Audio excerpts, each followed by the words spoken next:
నీకిచ్చిందే 3 ఏళ్ళు నీ సుట్టంతా పాగోళ్ళు ఎంత కష్టపడ్డవో గాని తూడ్చావేమో కొన్నిళ్ళు కొమురెల్లి మల్లన్న తీరే నీ కోపము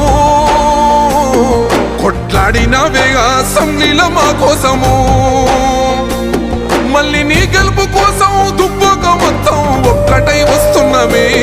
నువ్వు మాతో ఉంటే సాలో అన్న రఘన్నా సుడిగుండాలే దండాలు పెడతాయిలే మా కన్నా నువ్వు మాతో ఉంటే సాలో అన్న రఘన్నా